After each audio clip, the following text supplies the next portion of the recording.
Bây giờ chúng ta sẽ tiếp tục phần học bài Garuda.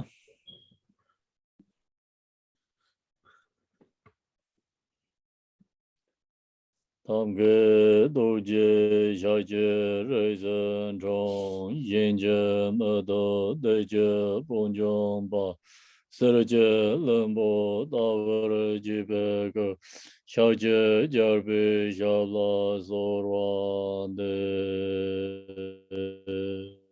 re do je ja je de lo na ro da mar bai me lai ji je gan bo ba Pamo Chapa Jarwai Jigombe Kaju Lama Nam Lai Zorwan De Ome Jije Yenje Bogane Tesom Sanje Genje Ngowo Nye Ransen Jike Ngonson Don Zebe Save Lame Yala Guzanze.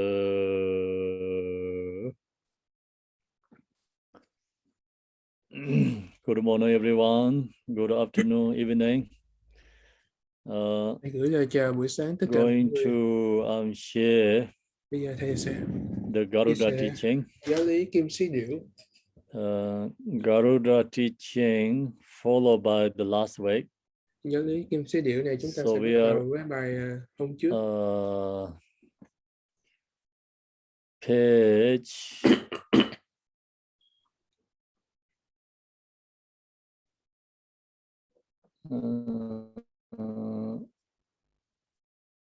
8.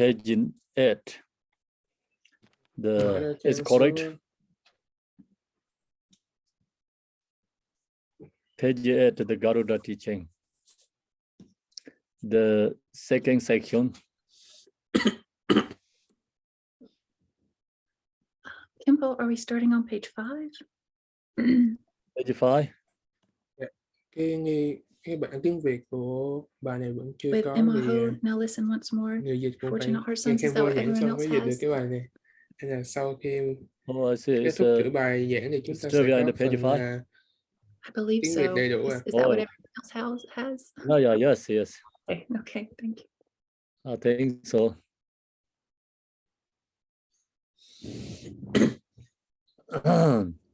Garuda teaching. Okay, page 5.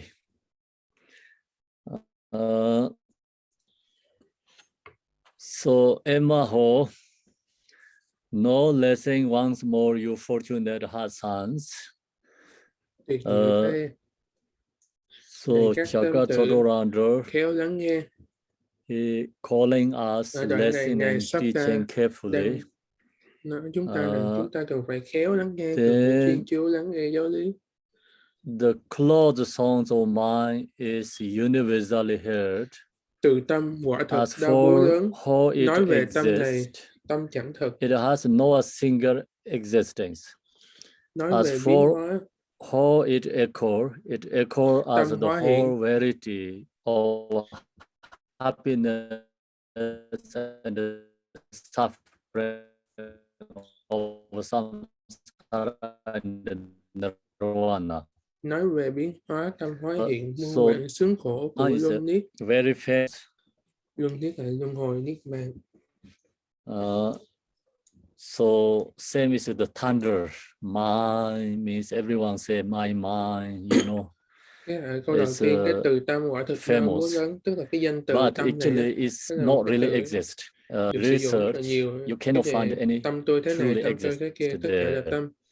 Nhưng mà thực ra tâm vốn chẳng thực. No exist. Samsara and nirvana both are, you know, based on the mind and happiness, suffering, nhưng mà nó hóa hiện tất cả sướng khổ của luân hồi và niết bàn. Mind. Tất cả đều là tâm. So that's the, you know, actually the mind is there, but when you really investigate and looking, not truly exist, cannot find. Nhưng mà khi mà mình quán chiếu xem cái tâm này như thế nào thì mình sẽ không thể tìm thấy được tâm. But it's mình thấy ra tâm không no hề có thực tướng. Nhưng cũng đồng thời mình không thể nói rằng tâm không có hiện hữu. Can you hear there? Yes, we can hear you. You're breaking up just a little bit, and we were getting an echo, but it's gone now. An echo as in recording in progress. Okay.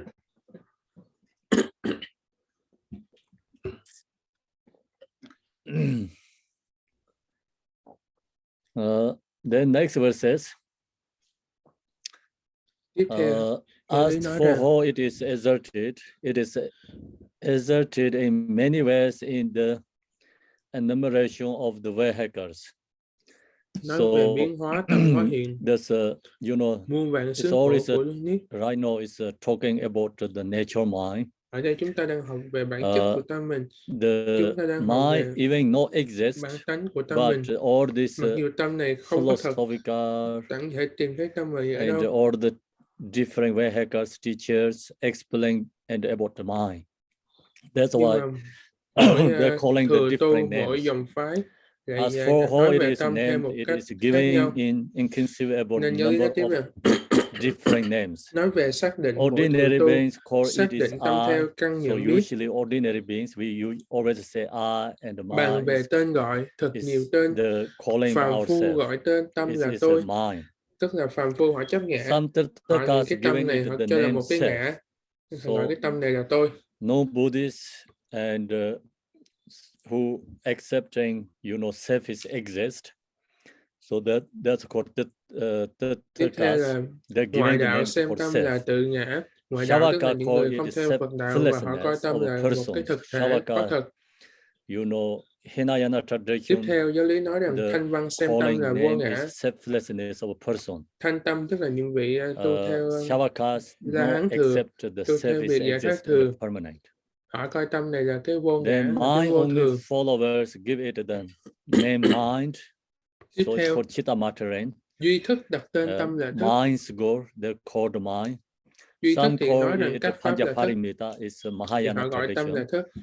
Some give Lại it nữa giáo the lý nói name rằng có người gọi Sugata là trí bát nhã, so that's also có người gọi là Mahayana như Lai tradition. Tạng, có người Some gọi là give of Đại the Thủ name Ấn. of Mahamudra.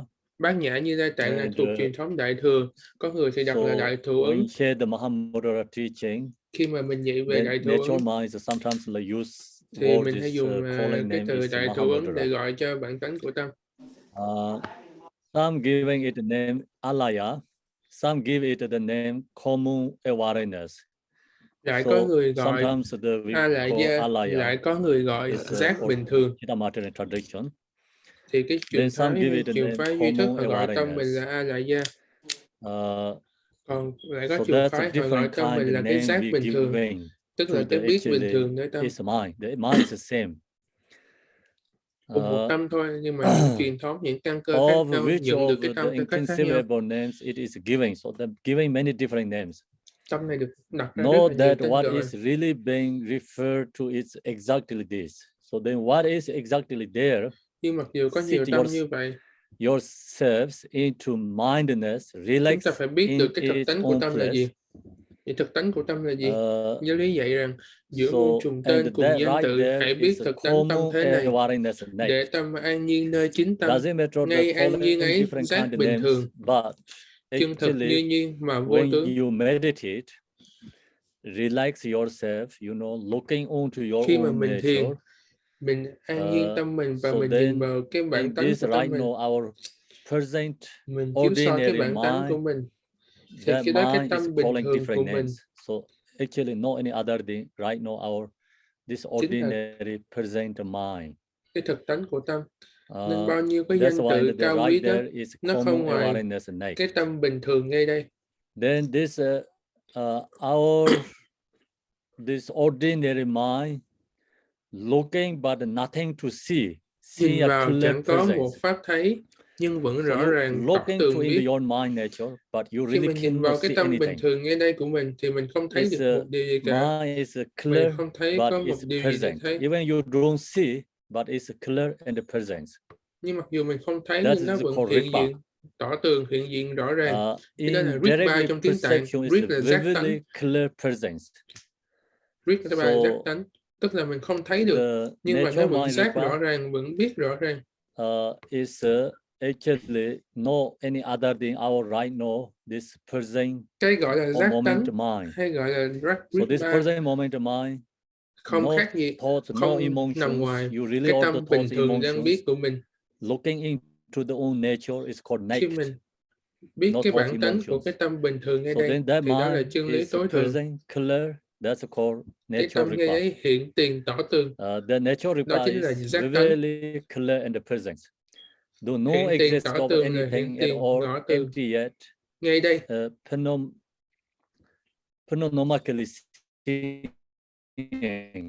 Dẫu vào mình nhìn vào thì mình chẳng có một pháp gì để thấy nơi tâm này cả. So it is empty. It is not permanent, inherently exist. So it is no nothingness, always there. Lý giải tiếp là chẳng phải thường hữu bởi là không, chẳng phải đoàn diệt, chẳng phải đoạn diệt bởi là minh. Đây chính là bản tánh của tâm mình, minh không hợp nhất. Chẳng phải là một hóa hiện nhiều, chẳng phải là nhiều vốn nhất vị. Có nghĩa cái tâm mình là cái lý bất nhị. Lý bất nhị tức là gì? Không còn năng và sở, không còn chủ thể và đối tượng, mà nó chỉ còn là không minh, tức là chân không tỏ tường, hư không tỏ tường giác. Having no existing as anything at all, so not really truly exist there, but chẳng còn thực tại nào khác nữa. Clarity.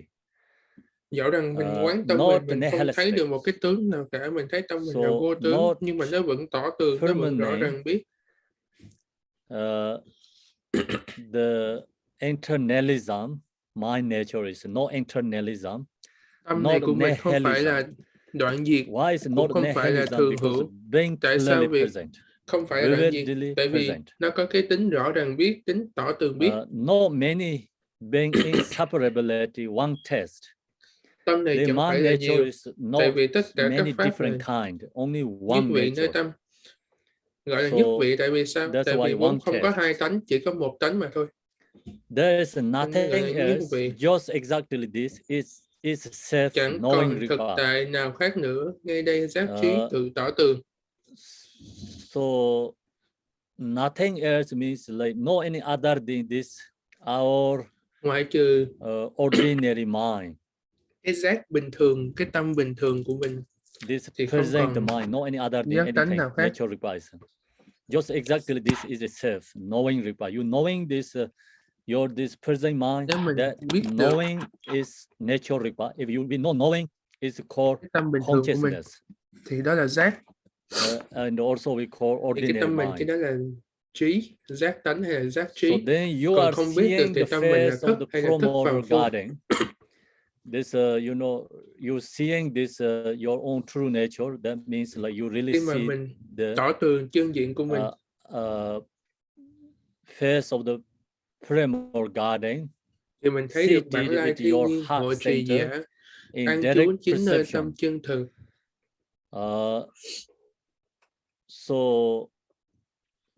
điểm này có nghĩa là gì? In this sentence, the most important is long as you recognize your own true nature, hiểu nhất ở đây là gì? You là khi realize được all the tâm của mình, and the Buddhas. Thì mình chứng ngộ được tất cả that's why chư you Phật are và tất seeing cả the bọn face tôn. of the primal garden means Nên ở đây mới nói là thấy được bản lai thiên nhiên hội trì giả. The absolute truth of Buddha. Tức là thấy được cái chân lý tuyệt đối của Phật Đà. Thấy được Phật Đà vốn luôn ngay nơi mình. Nếu mình thấy được Phật như vậy, thì mình thấy được tất cả tam thế Phật. Buddha is seated at your heart center means like the mind is ở đây nói rằng an trú chính nơi tâm chân thực. Heart center, heart chakra center. Tâm ở đây là đang chuyển vô luân xa tim. Tức là you realize your own nature. Chư Phật vốn ở ngay nơi tim của mình, vốn ở ngay nơi chân tâm của mình. Buddhas and you seeing your own Buddha. Có nghĩa người nào mà thấy được thực tánh thì người ta thấy được Phật nên mình. He giving the most important suggestion or for us is người đang chỉ cho ta giáo lý quan trọng nhất để tu hành. Do not separate, like not separate your mind. Đừng rời nghĩa này hỡi tâm tự. Always distracting. Giáo lý này có nghĩa là gì? Đừng có bị vô minh, đừng có bị xăm nhãn, mà hãy luôn rõ biết chân no tâm của separate mình. means like Hãy luôn rõ you biết tâm chân thật của mình. recognize your own mind, because usually our mind Đừng rời nghĩa này, tức là luôn tỏ ourselves tường is a kind of chứng tâm mình. separate. Còn bình thường thì tâm của separate chúng ta means nó we theo dạng là phân always chia. follow by the object, you know, mind is followed Tức by là the tâm nó luôn object, chạy theo các tướng, delusion. nó luôn chạy theo các mê vọng. So do not separate means like your mind not follow the delusion, create the Đừng rời delusion, nghĩa not này, don't tức là create the đừng rời delusion. nghĩa chân Be thật, in là the đừng natural chạy mind. theo vòng. So that is like do not separate from this. Đừng đi theo vòng. Heart Thì cái đó sense. là cái nghĩa quan trọng nhất cần phải hiểu. Actually, we always separate. We are Thực ra not chúng in ta the đều luôn natural bị tách state. rời. Even Chúng ta nature is không có always an there, trú nơi tâm chân thật but được. we are Dù cái not tâm chân in thật the vốn ở natural đây, state. nhưng mà Always chúng ta không followed có by an the trú tâm chân thoughts thật. and emotions. Chúng ta chỉ cứ chạy theo nghiệp, So chúng ta chạy theo vọng the tưởng, mother chúng ta and the chạy child theo is phiền não. always separate, you know, kind of similar, you know, our mind and follow the thoughts, then your nature and our mind is separate. Nên khi tâm ta chạy theo So vọng that's tưởng thì why tâm ta và thực tánh của tâm nó bị suggestion or rời giving nhau. us instruction is Nên don't cái separate. điều quan trọng ở đây Ngài Shabkar dạy ta là Anyone đừng rời who nghĩa này ở asserts tâm that tưởng. it is not this but something, Giáo lý nói tiếp rằng kẻ nào chẳng giận tánh như vậy lại tìm kỳ diệu ở nơi khác, thì như voi quý sẵn trong nhà lại ra ngoài tìm dấu voi lạc. search for it by following its tracks. So the main point, Điểm chính ở đây là gì? you know, we looking the nature or Khi mà chúng ta so we looking our true nhìn vào nature, cái we looking bản chất của tâm ta, we are enlightenment. thì ngay lúc đó chúng ta giác ngộ. Looking, Ngay lúc đó chúng ta tỏ tường. Wrong direction. Nếu ta nhìn vào một cái hướng sai, chúng ta nhìn vào một cái hướng khác, thì chúng ta sẽ không thấy được Buddha, searching bản thân của enlightenment tâm mình. outside. Chúng ta tìm Searching một Phật ở bên enlightenment ngoài, inside in your own mind nature. thì chúng ta sẽ mê vọng. So otherwise, you know, Giác here ngộ phải tìm thấy ngay nơi tâm này của mình. You looking elephant, Cũng giống như là voi quý nó sẵn có trong nhà rồi, nhưng mình lại ra ngoài mình mò mẫm những cái dấu chân của con voi để tìm voi lạc. Live in the house and you follow by the, you know, elephants, following its tracks, then get the wrong area. Thì chúng ta sẽ đi nhầm đường. The next voi quý sẵn trong nhà mình nhưng lại không tìm. Next verses, though he comes. Đoạn tiếp theo mới nói rằng dẫu mò mẫm hết tam thiên thế, hồng danh của Phật cũng chẳng thấy. It will be impossible for him to find so much as the name Buddha. Một người mà tìm bên ngoài the main thì part ngay cả cái tên của Phật cũng tìm không thấy nổi. Factual introduction to đây là phần chính của giáo pháp khai tâm thị tánh.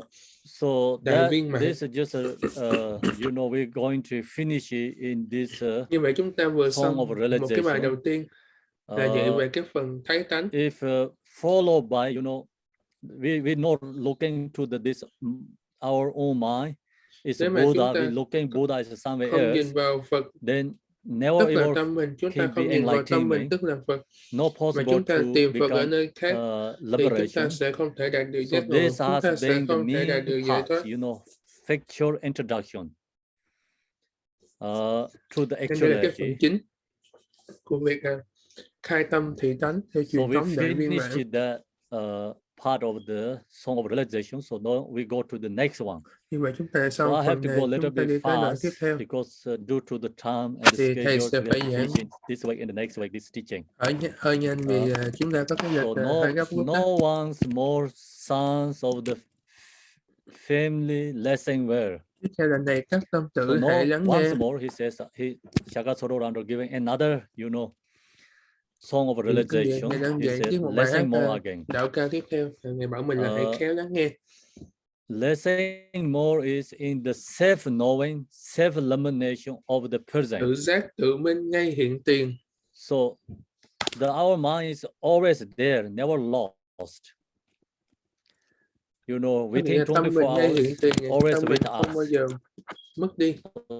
That's why it's called self-elimination of the present, means always there. Tự giác tự mình ngay hiện tiền, tức là cái tâm And mình luôn ngay đây. compassionate activity and the Nó five không có kaya, mất. five wisdom, and so on, all are complete. Tam thân, thể So tính long và as hóa we dụng. recognize our Tam own true thân nature cùng với mind, năm trí tuệ. then you know, we Ngay are nơi tự tâm cảm viên dung. accomplishment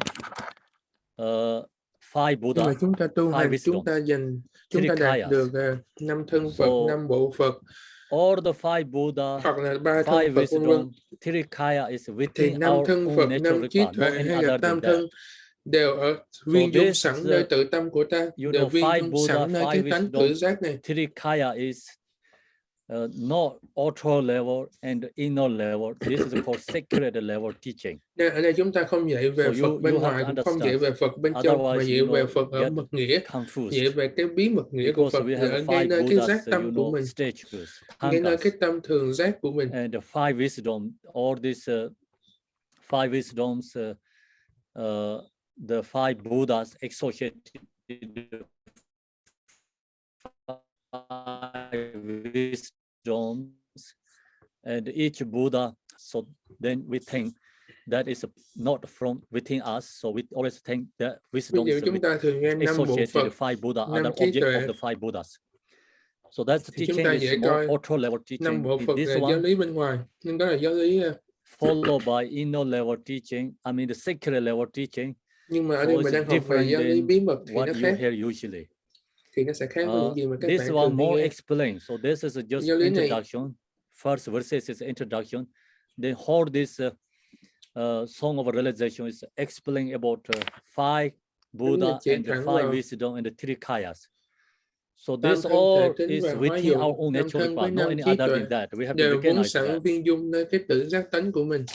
Ripa entity with no exist. Câu tiếp theo là thực tướng giác tánh, thực vô tướng, and so on is Dharmakaya.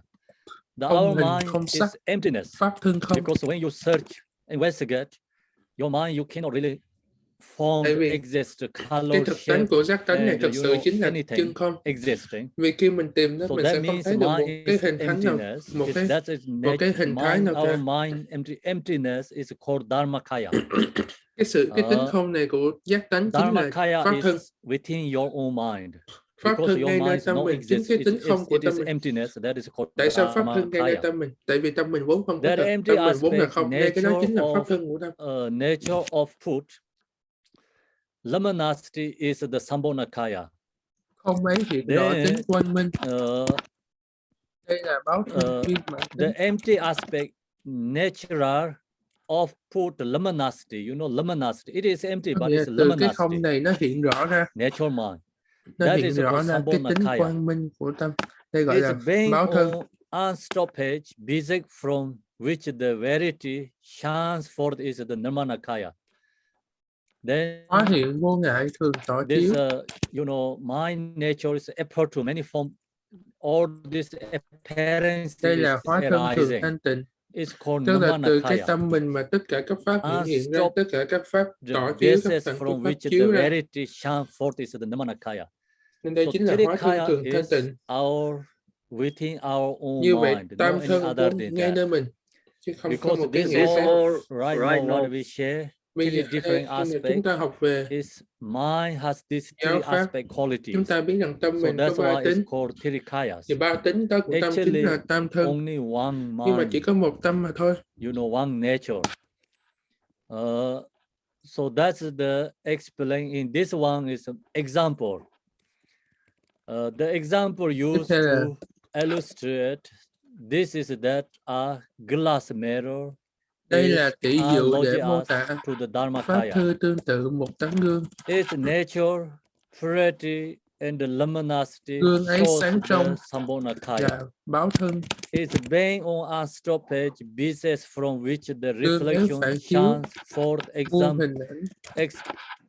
exemplifies the Nirmanakaya. So không that's hề the ngăn ngại example.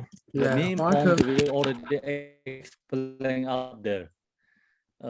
You Ở đây là most mình đang học true, cái you chỗ know, chính này. the main point that this example, sharing the natural mind, has this three kayas.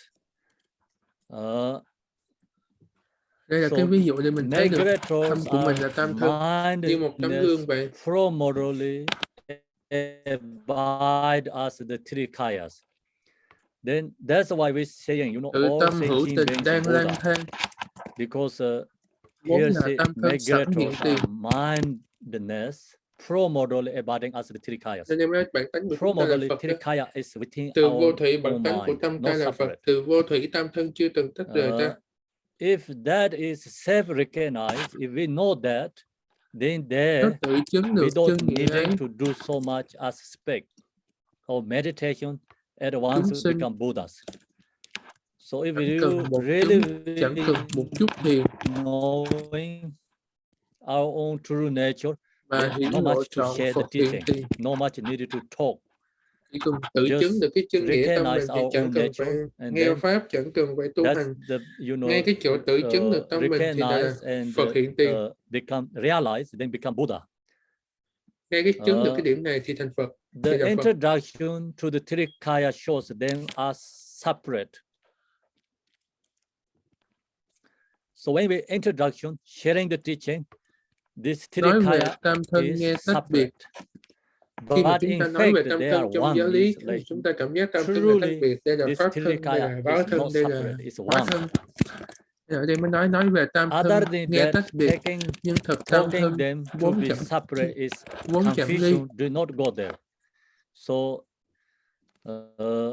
lìa khỏi nghĩa này là you know, mê vọng. when we share the teaching and the share the teaching, this three kaya is, you know, Khi mà chúng ta giảng về tam thân, means like different aspects. mà chúng ta nghe tam thân có vẻ tách But biệt then nhau, we chúng think ta is cảm giác this three cái khía kaya cạnh này là pháp separate. thân, cái khía cạnh That kia is là báo thân. become Nếu mà chúng ta hiểu như vậy là chúng ta đi vào confusion.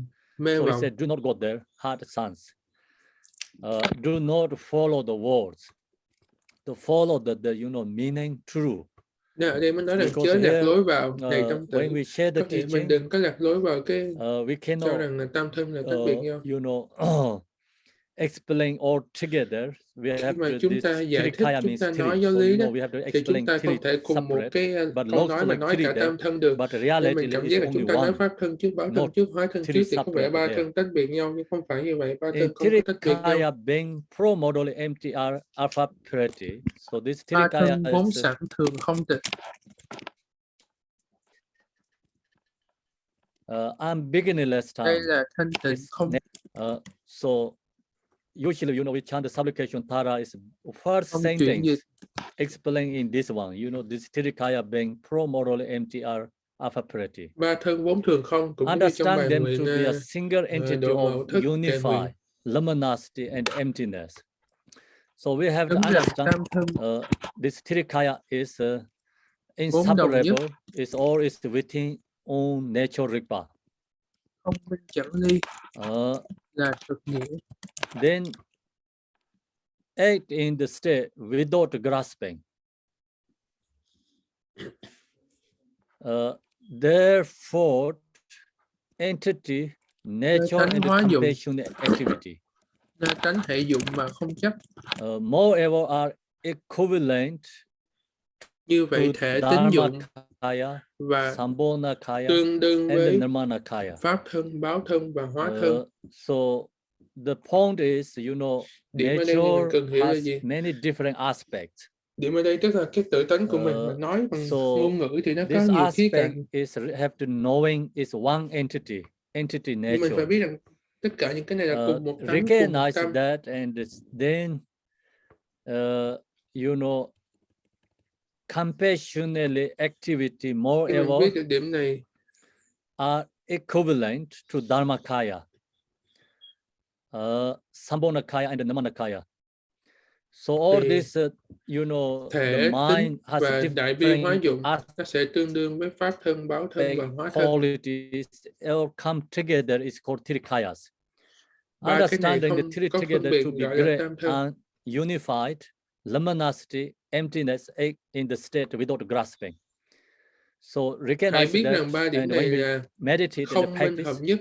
so then act Hóa in the dược state hãy without grasping means no fixation, no grasping, just recognize own nature hãy and thường being hóa in that dụng mà suchness không chấp. nature is called Hãy thường meditating hóa and the dụng mà practice. không chấp nghĩa là gì? Có nghĩa là mình ở nơi tự tâm của Then mình không again, thiền, mình không tạo tác, thì đó là this chân thiền. self-arising Ripa wisdom, Này các tâm tử, hãy tiếp tục nghe. by appearing as everything in the Giác trí tự hữu, Vairocana. So hóa muôn no pháp. is going to explain the five Buddhas here. So we Đây mình finish sẽ the học three về kayas. ngũ bộ Phật. Mình đã học về tam thân lúc nãy, bây giờ mình học tiếp về ngũ bộ Phật. So no go into the five Buddha explain. Again, in this self-arising Ripa wisdom, you know our nature mind. By appearing as everything as the Vairocana kaya. Ở đây nói rằng So tất cả mọi pháp được hiện hiện Buddha là Vairocana kim thân is của Đại Nhật Như Lai. Appearing as everything in the Vairocana kaya means our nature mind. Điểm này có nghĩa là gì? Appearing as everything. Điểm này có nghĩa là tâm của ta có So sức hóa hiện ra tất cả Buddha các pháp. Vairocana. Tâm của ta hóa hiện ra tất cả các pháp là cảnh giới tự hiện của tâm. By being changeless is Tâm the ấy bất động Akshobhya là kim thân Vajrakaya. của bất động Như Lai. And the nature is unchanging. You know, unchanging means not permanent. Bất động nghĩa là gì? But not permanent, negative permanent. In this one is called not unchanging, is absolute permanent. Cái bất động này không phải là cái lý thường hữu thông thường, we have là to cái know chỗ this chân true thường. difference. I think negative permanent. Mình phải hiểu hai chỗ, cái chỗ thường của phủ định và cái chỗ chân thường. Permanent is cái chỗ thường của phủ định, okay, là cái chỗ mà đi ngược lại với tánh không. So actually, hay là cái thường của vọng tưởng. Permanent. Always we saying cái thường đi ngược lại với tánh không. Permanent. Something you cannot find no emptiness. Thực ra thì mình thấy tất cả các pháp đều là vô thường, không có pháp gì chẳng phải là không. This mind is unchanging means no, khi mình nói tâm này là bất động, thì mình không phải đi theo cái lối về thường của phủ định. Unchanging permanent is my nature is emptiness, but always there. Khi mình nói tâm này bất động có nghĩa là tâm này vốn là tánh không. Nó là tánh không nhưng nó vẫn luôn sẵn hiện tiền, chẳng bao giờ mất đi. Nên cái chỗ bất động của tâm nghĩa mình cần phải hiểu như vậy. Tâm này bất động là then bất động Như Lai. By being without the entire and edge is the Tâm Abhidhamma này không có kaya. trung tâm và biên giới, So là my thân nature của didn't have A-di-đà. edge and the center, same as the space. So that's why it's called Abhidhamma Có nghĩa nó như hư kaya. không vậy. Thì đó là gọi là thân của A-di-đà. So this usually five Buddha, you know, Vairocana is in the center Buddha. Thì trong cái mảnh Đà La ngũ bộ Phật ấy, Akshobhya is thường in thì the east. Đại Nhật Như So Lai ở chính Abhidhamma giữa, Buddha is in the west. Động Như Lai ở hướng đông, Then A-di-đà Phật another ở two hướng Buddha tây. is by being comparable to a giver, that is the source of all supreme and Bởi vì ordinary tự tánh này seed như is một the viên ngọc Rina ước, Sambhavakaya. là cội nguồn của tất cả thành tựu thông thường và tối thượng. You know, Nên tánh mind này là create samsara in bảo the sinh Như nirvana. Lai. Vì sao? Vì tâm này hiện ra tất cả luân hồi và niết bàn. Tâm này như you know, is a giver. So that's why it's called the Rina Sambhava. Rina means it's a giver. And the precious Ratna ở đây whatever trong tiếng Tạng nó có nghĩa là cho. So this our mind cho đi. Create samsara, can create tất cả các pháp đều là cảnh giới tự hiện của tâm, đều được tạo ra bởi tâm. So that aspect is called Rina Sambhava Kaya. Cái tính thường hiện biến hiện của tâm gọi là bảo sinh, thân của bảo sinh Như Lai.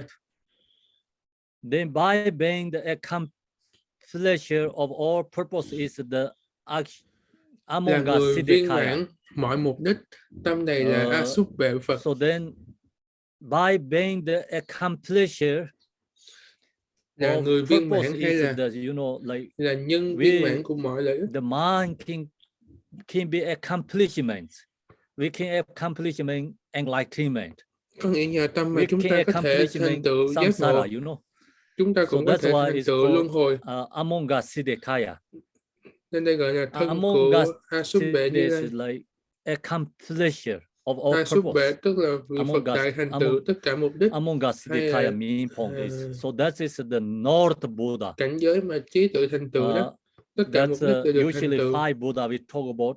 The associated is, you know, four directions in the center. But that is usually we explain by, you know, outer level. Mình học về cái mệnh đời là Phật này là giữa Phật kia hướng đông, But hướng inner tây, hướng level, bắc. Nhưng đó là bên ngoài. all this quality is within our own nature Rigpa. Tất cả các vị Phật này đều có So long as we phẩm tính của tất cả những vị recognize Phật our này own đều nature, sẵn we are đủ nơi cái tự tánh giác của mình. accomplishment five Buddhas.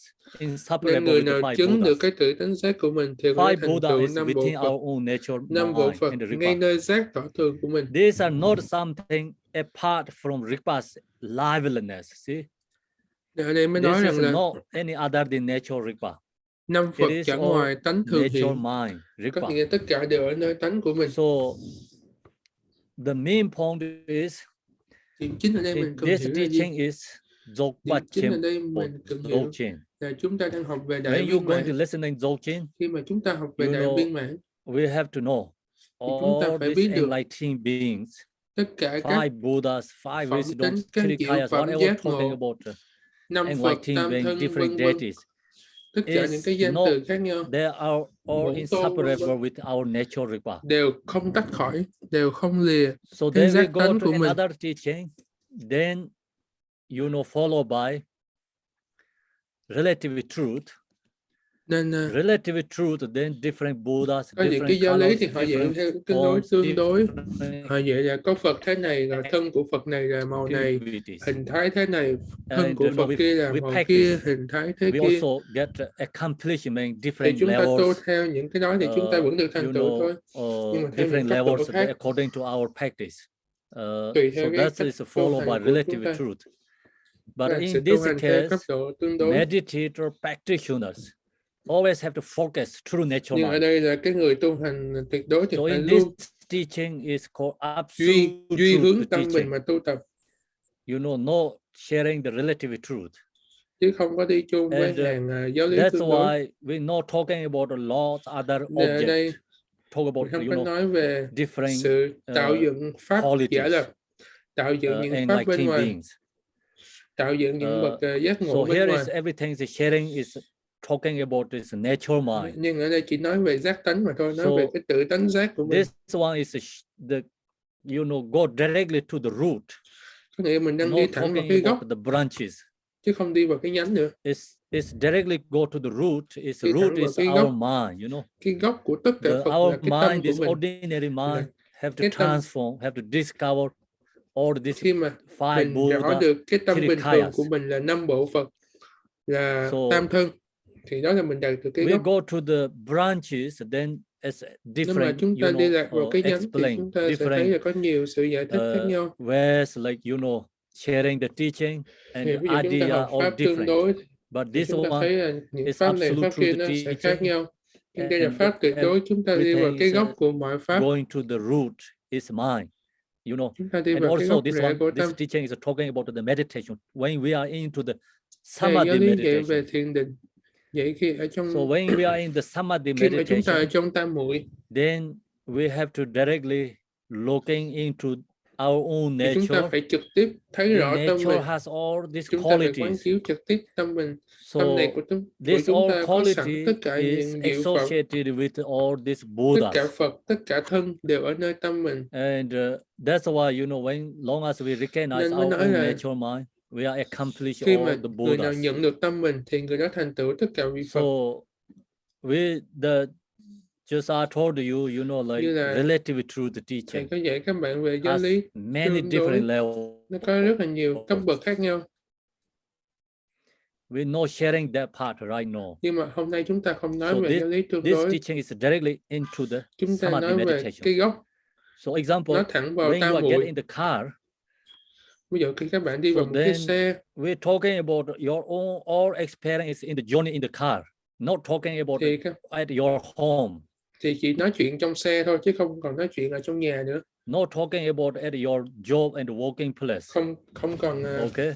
thì So chúng ta that không is còn ở another trong công case. ty, không còn ở trong văn phòng, ở trong xe Same, thì chỉ you ở know, trong when xe you thôi. hear this teaching, Cũng it's tương tự only khi các bạn in the nghe samadhi giáo lý tuyệt đối meditation này state. thì chỉ ở trong tam You muội mà thôi, know, control this our ordinary mind.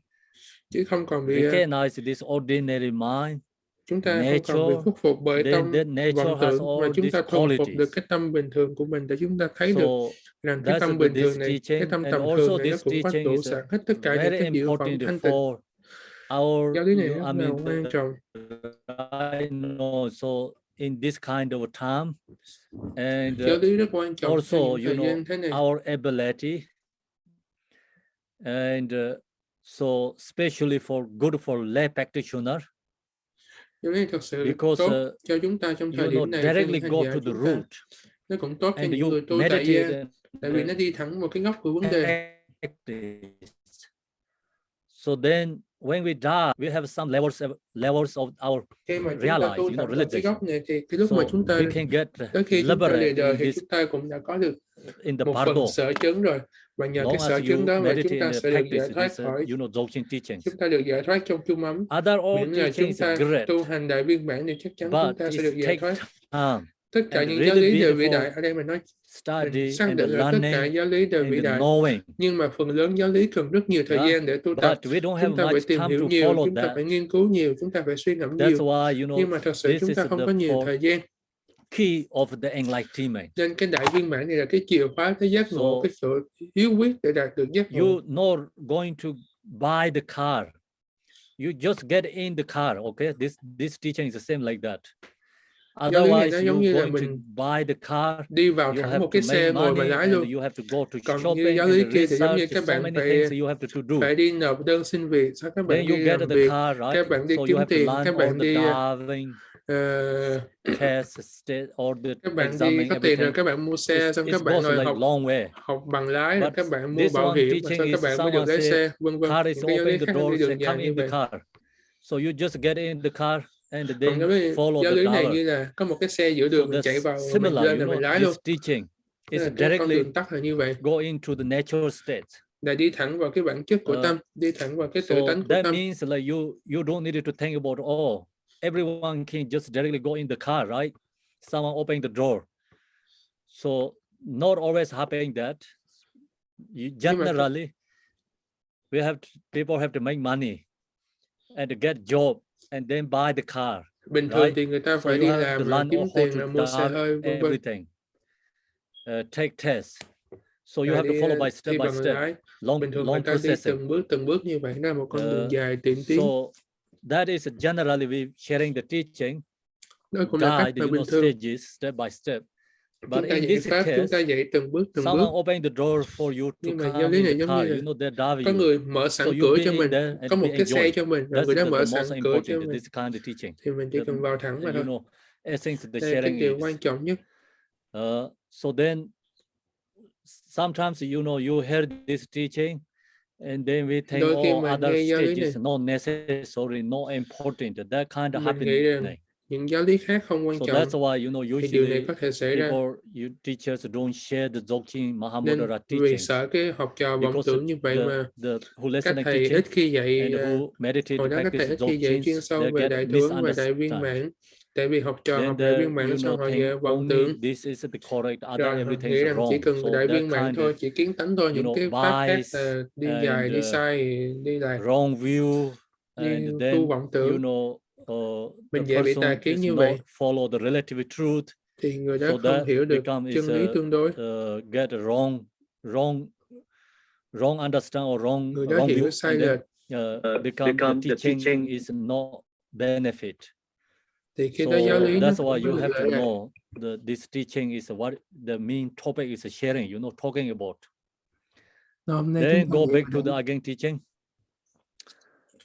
Rigpa wisdom is on unstopped entity. giáo lý nói tiếp rằng là trí So tuệ của giác Rigpa tánh is unstopped entity is là không ngăn ngại. we usually share in the supplication thara, you know, self-unborn. Self-unborn always arising, you know, non-door Buddha wisdom. So that is the same here. Required wisdom is unstopped entity, means always there, never stop. So think about the sun is never stop 24 hours, always there. But our perception không ngăn ngại, là không ngừng dứt. Sunset, sunrise, sun is clouded. You know, weather is affected, but the reality, sun it is never sunset, never sunrise, never affected the clouds, the rains, thunders. Nhưng mà thực ra mặt trời vốn luôn tỏ sáng, same, chưa từng tỏ sáng. Is on unstopped Cũng entity. tương tự cái giác trí của mình nó chưa từng bị by being directly perceiving luminosity is mirror wisdom. Always shining, thấy được trực tiếp, always present, tánh quang minh như vậy, clearly, you know, luminosity, như gương soi. That is called mirror like wisdom. First wisdom. Okay, that's another wisdom. Chúng ta nói về 5 explain about wisdom. Chúng ta học so up về there we trí tuệ. explain Tirikaya and the 5 Buddhas. Chúng ta học Here về explain is meaning, explain, you know what it means, like, you know, Buddha Amitabha means, what Buddha Amitabha means, what Rina Sambhava means. Chúng ta đang học về right? thực nghĩa của ngũ You bộ get Phật. this, the meanings, not just saying like 5 Buddha, and then Ashobhya, Rina Sambhava, Buddha Amitabha, so not only name, you get the explanation together. Same here, we talk about the 5 wisdom, but same time you get the explanation. Explanation is followed by your mind. Cái thực nghĩa là gì? Nature, you know, quality. So our mind nature has all these qualities. This first quality is associated with called mirror-like wisdom. Mirror wisdom. Then by being all pervasive is equality wisdom. The mind nature is a pervasive, same as space. So that is called equality wisdom. By being the verity shining forth from liveliness is individually discriminating wisdom. So this nature, you know, mind is a verity shining forth from liveliness. Always there, you know, shining, always alive, never dead. So same is never sunset, actually. Sun is never sunset. Same, mind, nature is never go sleep. Cũng như tâm luôn thường chiếu soi sáng tỏ chứ nó không có chết. Tâm không bao giờ đi ngủ. Never waking up there, just all liveness. So that's individually called discriminating wisdom. Của tâm mình không có ngủ, không có thức, mà luôn thường tỏ tường. This idea is our perception. We have a sunset, night and the ví dụ day. từ cái mắt thường của mình thì mình thấy có mặt trời mọc, mặt trời lặn. Sun itself, no night and no day. Thành ra có ngày và đêm, nhưng thực ra tự thân mặt trời thì chưa hề ngưng sáng, chưa hề tắt, chưa hề bật. Same, you know, our nature, no discriminating wisdom means always alive. Cũng tương tự tâm mình nó luôn hiện tiền, luôn sáng suốt. So no. Then by being the accomplishment of all purpose is all tâm này là nhân thành wisdom. tựu của mọi mục đích, nên đó là thành sở tác so trí. Accomplishment of purpose is all accomplishing wisdom is thành the sở tác trí nature này là gì? came mind, you know, accomplishing Nirvana and the samsara. So our case right now, we accomplish samsara. Tâm này là nhân thành tựu cả luân hồi lẫn our goal is we wanted to accomplish enlightenment. So this nature mind has this ability, quality. So that aspect is called the accomplishing wisdom. By containing the entirety is alpha purity. Is dharma dharma wisdom. Tất cả các tính đều ở nơi bản lai thanh tịnh, nên đây là trí tuệ của pháp giới thể tính trí. No exist, you know, this part is same as the first verses of supplication thara sentence, first sentence. So then not alpha priority is Dharma Dharma wisdom. All of them have not Bản lai aspect thanh of tịnh này chính existence là apart pháp giới thể tính trí. from one's own Rigpa Năm is trí này loveliness. không mảy may tồn tại bên ngoài. So Tất that's cả all đều is, ở nơi tâm you sáng know, suốt, tâm thường sáng suốt. what we're sharing here is Những cái mình đang học ở đây là gì? mind nature Rigpa, Là not any chúng ta other than chỉ that. ra rằng tất cả các pháp So ở you nơi tự cannot tánh của tâm, ở nơi giác tánh của tâm. Like, you know, this five wisdom is strengthening our ordinary mind. The five Tâm Buddha, này five wisdom vốn is sẵn, within this năm our cái right, not present trí mind tuệ này nature. vốn It's sẵn not ngay nơi separate cái tâm from hiện that. tiền. So that's Nơi why tâm ngay đây from của one's mình. own Rigpa, loveliness. So now next is kind of more for, you know, conclusion. What we share, Trikaya, five Buddha, five wisdom is all is in the, you know, Nên ở đây cuối cùng mình kết luận là gì? included nature Ba thân Rigpa, Phật, not rồi separate them thể, with our tính, nature dụng, Rigpa. năm thân, năm If the trí, Trikaya tất of cả đều entity, được chỉ rõ ràng là sẵn đủ ngay nơi cái chỗ biết tâm chân thực. Nature and the compassionate activity.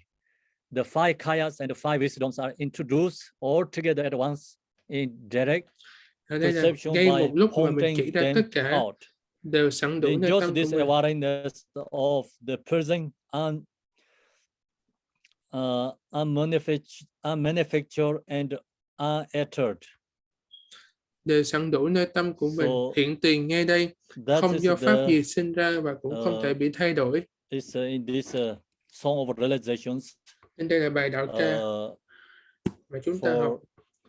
for conclusion statements. Để kết And then luận rằng that's all is tất cả like sẵn talk đủ about the nơi tâm. nature. Mind has all these qualities inseparable with nature mind. So long as we realize our own nature mind, then we have all these qualities within our nature mind, not separate Chúng nature ta thấy mind. rằng tất cả đều ở So nơi that's tâm the của mình. we finish in this section, and then we go to the next one. Do you have the next teaching?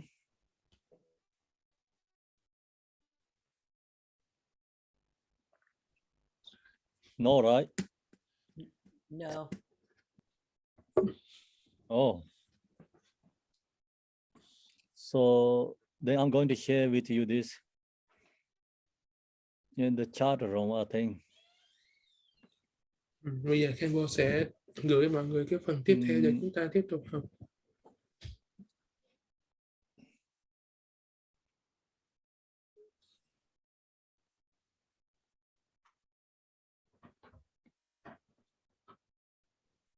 I don't know how to share this one.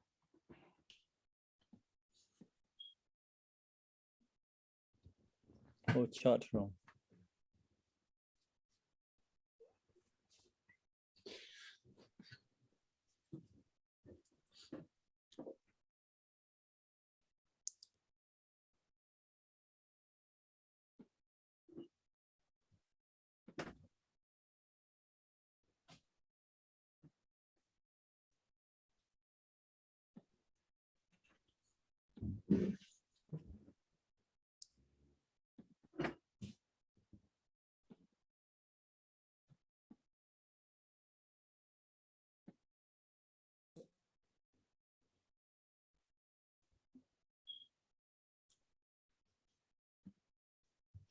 I think I sent it to the chat room. Yes, it is there. Okay, great then. Please open the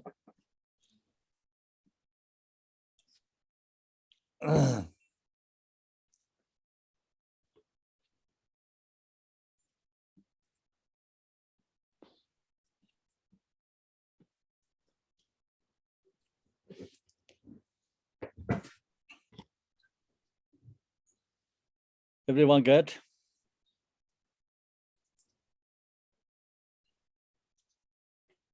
Yes, and we'll create a link, Khenpo.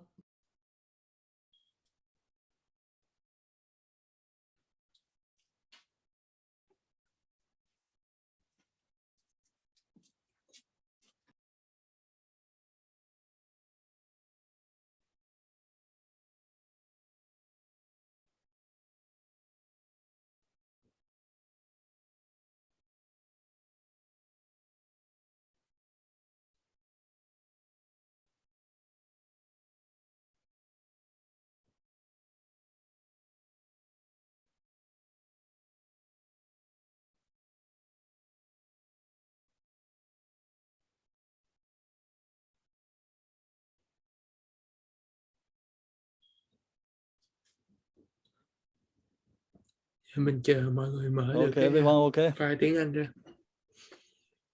So next is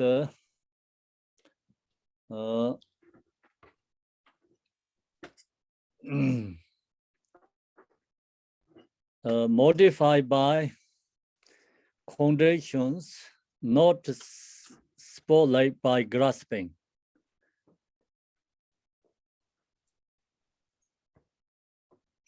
I think this one is correct, right?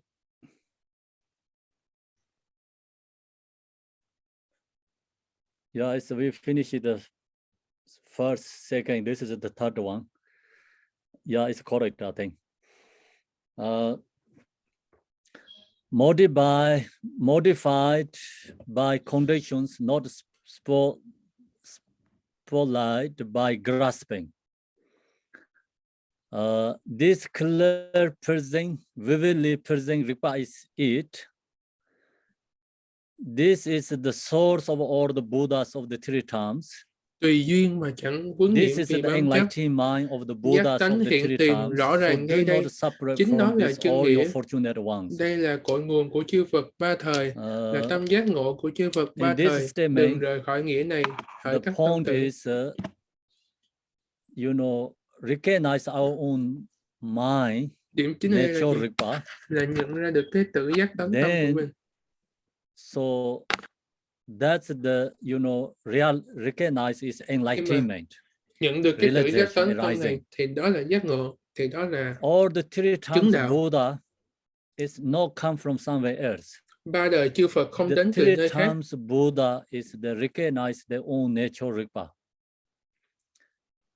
So all the sources of Buddha is realize, recognize own natural mind.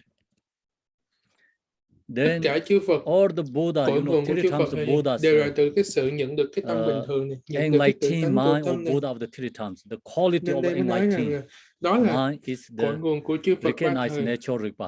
Đó là tâm giác ngộ của chư Phật ba thời. His instruction, Shabkar says, so do not separate from this.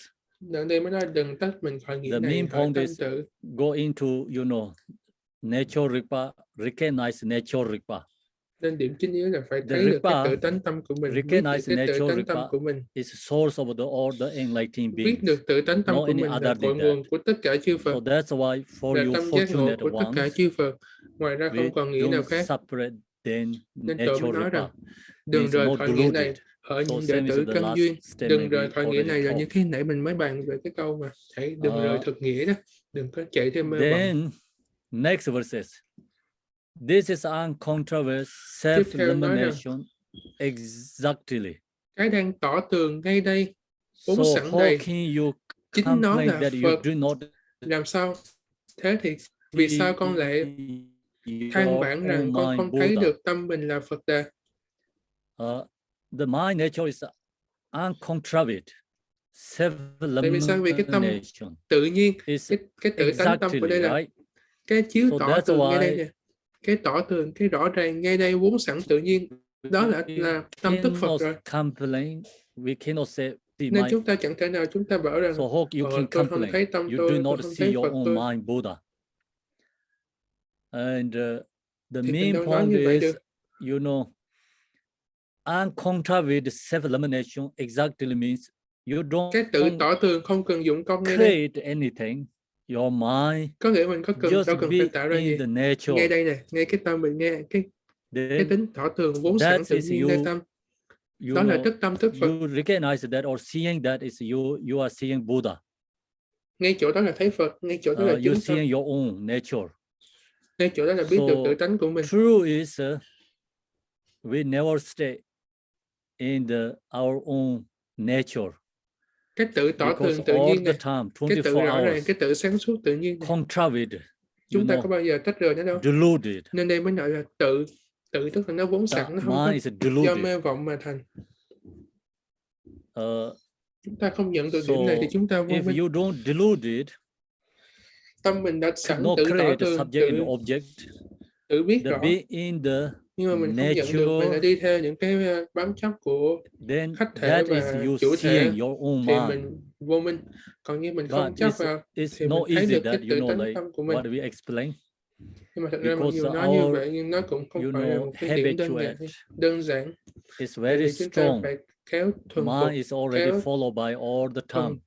thuần thục tâm mình, vì tâm mình nó đã Object. quá quen với việc chạy theo các tướng rồi. Hard to stay, Nên in ngay cái this tự rõ biết uncontroverted sẵn đủ này mình lại không nhận được. exactly. Vì mình chạy theo But các tướng mình actually, biết rồi. this uncontroverted Nhưng mà thật ra cái mà tự rõ biết không cần dụng công này, cái tự rõ biết tự nhiên này is always there. nó ngay Create đây, anything. vốn luôn ngay đây, nó có do cái gì tạo ra đâu. The nature, then actually that is Buddha. Đó là cái tự tánh tâm của mình, So đó là that tức is the tâm tức Phật. meditation. Đó So là how can thiền you định. complain that you do not see your own mind Buddha? Nên làm sao mà There is có no thể meditation to be phàn nàn done at rằng all. mình không thấy được tức tâm tức Phật được. We are actually Sau đó in giáo lý the nói tiếp rằng nature. chẳng cần thiền một chút nào we don't cả. create any controversy. Then that is Tại vì cái tự meditation. rõ biết ở đây rồi, cái biết tự sẵn ở đây rồi. You know, we thì thiền gì usually all the time mind is a controversy, and it always create something. Tâm chúng ta nó không có cái chỗ tự nhiên sẵn đủ được, mà nó hay kiểu tạo tác thêm, nó chạy theo chủ thể và khách thể. That's why hard to recognize the nature and hard to meditate. Như vậy nhưng thật ra thấy tâm rất là khó và an nhiênในtâm thì cũng rất là khó. Then you don't have to say I don't know how to meditate. Nhưng mà ở ngay cái nơi tự rõ ràng vốn sẵn này thì mình đâu có cần lo về cái chuyện mà mình không có thiền nữa. Tức là đại thiền và chân thiền chẳng cần phải dụng công gì cả, không có một cái sự gắng sức nào cả, tâm mình tự tỏ tường cái này, nó là cái biết này là cái tự sẵn rồi, cái biết này là vốn sẵn rồi. Here there is no meditation to be done at all. Đây mới nói là ngay đây chẳng có chỗ nào để thiền cả. Thì vì sao ông lại phàn nàn rằng cái thiền của ông bị sa đọa? Có thiền đâu mà sa đọa. The meditation is never failed. Long as cái chân thiền này không bao giờ sa đọa được. Create yourself. Chỉ cần mình đừng tạo tác, mình đừng vọng tưởng, mình đừng lấy vọng trong vọng. Ngay cái chỗ tự rõ biết tỏ tường ngay đây rồi. That is the hardest thì cái đó là cái chỗ này là cái chỗ khó nhất. Tại vì tâm của ta nó không quen với cái điểm này. Nó quen với cái việc tạo tác rồi, nó quen với cái việc chạy theo các tướng rồi, nó quen với cái việc chạy theo chủ thể và khách thể rồi. Then next one. This is exactly required directly seeing. Đây là giác tánh được biết chân thật rõ ràng. Just you're looking into your own nature, then that's you seeing the rikpa directly seeing. Bây giờ mình biết cái giác tánh tâm của mình, thì ngay cái biết này, biết cái đó chính là giác tánh rồi. Thì làm sao mình có thể phàn nàn rằng mình không tìm ra được tâm của mình? So when we have thoughts, emotions, then we cannot find our own mind. Chúng ta có vọng tưởng thì chúng ta không thấy được tâm. But without the thoughts, emotion, nhưng ngay cái chỗ không niệm không tưởng, you use the mind for awareness. Thì cái giác tánh, then tỉnh giác này, let go or release all thoughts, emotions. Then you see in your mind there.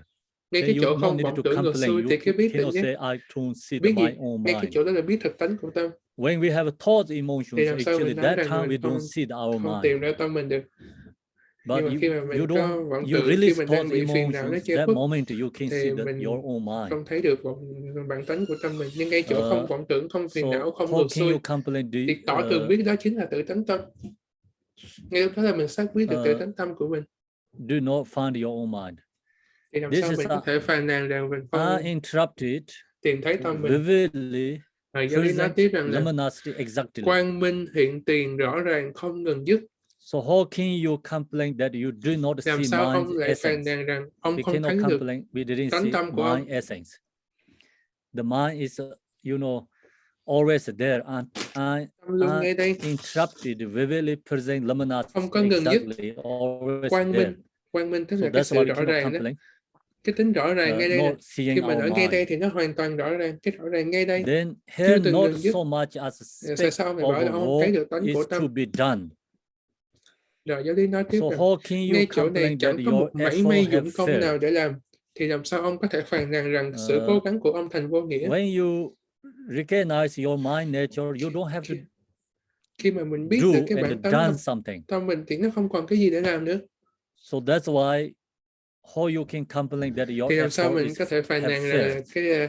cái công sức của mình You không đi đến know, đâu. you just sit in there, recognize own nature. I Ngồi just ngay told you đây, like before example is rõ biết tánh you are tâm get của in mình, the car tự rõ biết, tự tỏ tường. and someone drive you, right? You are just get in the car, then you don't need to say I'm not Giống như driving. là mình đi lên cái xe, có người lái xe chở sẵn cho mình rồi, thì mình đâu cần phải lo nghĩ gì So nữa, same here is đâu cần phải mua xe kiếm tiền hay thi bằng lái. you don't have to put any effort. Nhưng ở đây là Then mình không why cần phải you have dụng to công say gì I cả. Thì tự nhiên, not enough thì vì effort sao to lại do? phàn nàn rằng là công lao, công sức của mình thành vô nghĩa, This is từ đầu đã đâu có no bỏ công sức. door abiding and not abiding. Rồi tiếp theo giáo lý nói rằng là ở đây là chỗ bất nhị So của how chú can và you không chú. complain that you are not getting to abiding? Thì tại sao lại phàn nàn rằng mình So không nhập then định được? sometimes we complain, my mind cannot stay. Ví dụ bình Go thường mình hay all nói over tâm the con place. không được an, tâm con chạy theo khắp nơi. So that complaint also incorrect. Nhưng thực ra cái phàn Why is nàn it đó là không incorrect? đúng. Because Vì sao your nó không đúng? mind is no door. Vì tâm mình là bất No nhị. door, then abiding and not abiding is not exist. Bất nhị rồi thì chú hay không chú So that đều chẳng có. complaint also incorrect too. Nên thành ra cái chỗ phàn nàn như thế là không đúng. So the point is your Điểm ở mind đây là gì? is no Điểm door, chính ở đây cần hiểu là, then gì? no Là tâm need mình to là put bất nhị. any effort. So you cannot complain, Bất I nhị don't thì đâu have có chỗ enough dụng effort. công. You Thì làm cannot sao complain mình my cũng mind is chẳng thể not nói rằng stay. là tôi lười quá, tôi không Because đủ tinh tấn. reality Tâm mình truly có chỗ dụng công, stay tôi not tinh stay tấn. is not exist. Rồi Both tâm are mình là bất incorrect. nhị, chẳng trú, chẳng không trú, chẳng an, chẳng không an. Then Nên next cũng đâu is thể nào phàn nàn là tâm mình không được an. here is a self-knowing, knowing trikayas of spontaneous Để nói tiếp rằng existence, not having cái conceived tự and giác này là divorce. tam thân hiển hiện. So how vô can you ngại. complain that your endeavors at accomplishment yet no result? So in your nature, Ripa has Không có all sự this cố gắng gắn đặt. Tại sao lại trikayas càng để inseparable. phàn nàn rằng sự tinh tấn, Then nỗ lực how của we mình can không mang lại complain, thành tựu? you know, Có nghĩa là gì? no accomplishment trikayas. Ngay cái tánh của mình là tam thân tự hiển hiện. Nature. Tự hiển hiện ở đây tức là nó Always with không you, có phải là do But you cái gì nó cannot tạo thành. complain Mình nó vốn sẵn nơi tâm mình. my trikayas. Tam thân vốn sẵn rồi thì bây giờ bảo mình tu mà không đắc thì sao lại Yet gọi không no đắc? result. Here, with nothing to be done, sitting Liên nói tiếp yourself là just so it is ngay đây sufficient. chẳng có gì để làm. Ngay đây như nhiên. Thế là sẵn So đủ. how can you complain that you are unable to do that? Vì sao ông lại phàn nàn rằng ông không thể làm được điều đó? Meditation or in this case no draw. Tại vì thiền tịnh ở đây là bất nhị. Biết được cái giác tánh của mình. It's nothing to be done. You don't have to do anything. Sitting yourself just as so sufficient, right? You just sit. Just explain. You get in the transportation, in the bus or in the train, in the airplane. Này, đó là sao? Then you just sit that you don't have ngồi to put ngồi dưới một tán cây. Gas and you don't have to drive yourself, put effort. Chẳng cần phải dụng Then công, why you complain, right? tâm gì cả. I don't put effort, I'm not doing anything. Như nhiên chân thực. So same, so how can you complain that you are unable to do that? You don't have to do, you just sit there, right? When you get in the public transportation example, quá chân thực. Ví dụ mình you trên don't một have cái to xe do. buýt, mình chẳng cần phải làm gì cả. Then you don't need to complain. Mình chỉ ngồi So thôi. same, in this case, đâu có gì mình phải phàn nàn. Mình ngồi thôi, xe buýt nó tự đưa mình đến nơi. This teaching is absolute truth. Nên đây là cái chân lý tuyệt đối. And be in the own nature mind. Tức là ở ngay nơi just tâm chân thật của mình. That nature, you don't have to do anything to done and doing things. Thì cái nơi tâm như rồi làm gì nữa? You don't need to accomplish anything. Thành tựu gì nữa? Chẳng còn gì để thành tựu cả. Otherwise you go back to dualistic conceptual. Còn không thì mình mất cái tâm như này thì mình lại quay về cái niệm hiện nguyên. Mình nghĩ rằng mình phải tu pháp này, mình phải thành tựu pháp kia. Nên điều chính ở đây là chúng ta phải ở được cái bất nhị. Already get in the transportation. Cũng giống như chúng ta đã đi vào cái phương tiện rồi, chúng ta đi vào cái xe rồi, chúng ta không ở bên ngoài. You don't have to put effort to get in the transportation. You already inside there. Ví dụ như là phải chạy theo bắt xe buýt thì phải dụng công, nhưng bây giờ trong xe buýt rồi đâu cần dụng công nữa, ngồi trong xe buýt thôi. Then bus or train or car that take you to wherever you going. Thì xe buýt hoặc là xe lửa hoặc là cái xe taxi tùy mình, nó sẽ tự đưa mình tới nơi. Same, you know, like nó tự in hoạt this động, case, nó tự chạy, mình không có cần phải điều khiển gì nữa. talking about relative truth. Ở đây mình không nói về chân lý tương đối. So you are in the natural state mind, then you cannot think about all this right now what we sharing tâm here. chân thực của mình nó Just quá là như always thật. have to let go. Thì bạn không thể nào nghĩ You về know, những cái this chuyện is mà the chứng samadhi không chứng, dụng meditation, công right? không dụng công, mà tất cả những cái nó And bị buông hết, nó được buông hết. absolute true meditation state. Đây là No cái thiền door của chân meditation thiền, state. cái thiền của bất nhị. We're not talking about relative truth. Chúng ta đang không nói về những cái thiền tương đối. So we're not talking about chúng ta không nói về this, you know, post meditation teachings. hậu Right? thiền No, hay là sharing everything những is cái giáo lý về in the hậu thiền. meditation state, experience. Ở đây chúng ta đang dạy And về when cái you cảm get giác in chân that thực state, tam muội. you cannot put any effort. Ngay cái chỗ chân thực là đâu thể làm gì nữa. Relax and the Đâu thể natural làm state. thêm một điều gì nữa. Ngay cái chỗ chân thực, ngay cái chỗ biết chân thực này, đó là tâm bản nhiên, đó là tự tánh. Here is the thought shining forth and being liberated simultaneously.